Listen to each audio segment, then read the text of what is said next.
So yun guys, nakita natin guys, si Dan Fernandez. Yun guys. Ah, gobernador pala sa dito guys. So yan guys, naglalakad na lang tayo guys. Galing tayo ng Samba guys para simple guys, di ba? Alam na natin guys. So araw ng linggo guys. Ayan. Ayan guys, palakad-lakad tayo dito sa lugar ng San Pablo. So ayan guys. Napaka gwapo pala talaga guys ni Dan Fernandez. So ayan guys,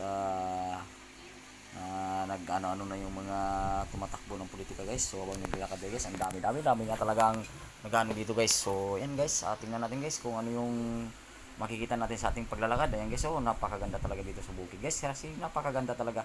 Namimiss ko yung bukid talaga guys. Napakasarap yung simoy ng hangin kasi maraming puno ng kahoy.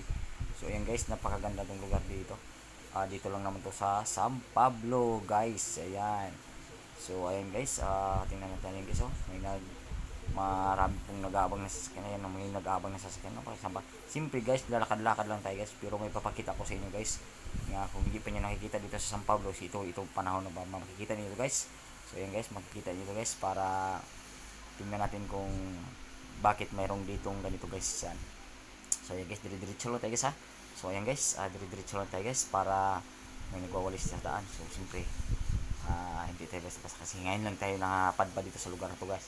So yung pasensya na kayo guys ha kung ganito talaga yung video ko guys kasi siyempre guys malikot-likot talaga yung kamay ko. Pasensya na mo kayo guys yan.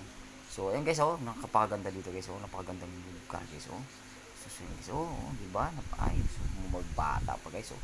So yan guys, papakita ko sa inyo guys, yan. So dyan lang muna tayo guys kung bakit mayroon ditong ganito sa San Pablo guys.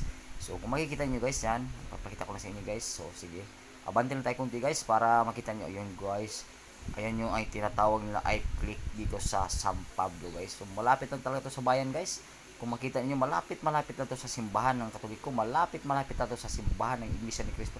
Nasa likod lang tong simbahan ng Iglesia ni Cristo. Kung makakita ka ng simbahan sa Iglesia ni Cristo dito guys, makikita niyo guys, nandyan lang sa likod lang yan, napakalaking napakalawak ng ay tinatawag nila nga click ay parang dagat o punong bayan o ano ba to guys. So ayan guys, hindi na tayo pwedeng lumusong, hindi tayo pwedeng umano kasi guys medyo malalim ang daan. Ay alam ko may daan dito guys, eh. Alam ko may daan dyan guys pababa guys, pero ayaw kong umano siyempre malalim-lalim kasi malayo. Ayan guys, so yan yung click ng San Pablo. Ayan guys, makikita nyo guys, so papakita ko sa inyo guys ha. Yun guys, napakagandang lugar dito guys. Sana guys, gusto talaga ako tumira na uli ng bundok talaga kasi napakasarap na nga yan, oh. So makikita natin yan guys, ayan, oh. Yan napakaganda guys, di ba? So yan guys, so napakaganda guys, di ba? So nasa likod lang to ng simbahan ng iglesia. Yan, oh, kita yung simbahan ng iglesia guys. Yan, sa likod. Kung makakita kayo nasa San Pablo, dito sa may malapit sa simbahan sa Katoliko. So ayan guys. Ayan, nasa likod lang yan ng simbahan ng iglesia, napakalaki guys. Pero mas maganda yan doon sa baba talaga kung maano kasi maraming puno ng kahoy. So isipin mo guys, no, nasa gitna guys, no. Nasa gitna ng ano to guys, iwan ko kung bakit mayroong ganun guys. So, di ba? Napaka simple lang guys, no. So ayan guys.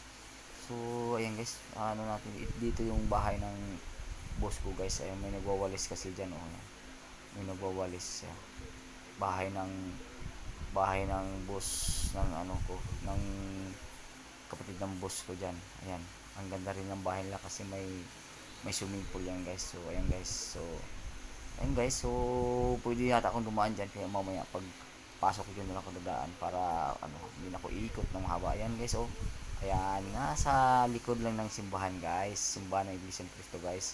Kung pupunta kayo dito guys, pwede kayo pasyalan yan, oh. Saan ka pa guys, makikita mo yung simbahan sa iglesia, napakahamak-hamak talaga, napakaganda talaga guys. Kahit sa ang buong mundo guys, makikita mo mga simbahan ng iglesia lang yung pinakamaganda. Totoo, hindi totoo naman talaga, di ba?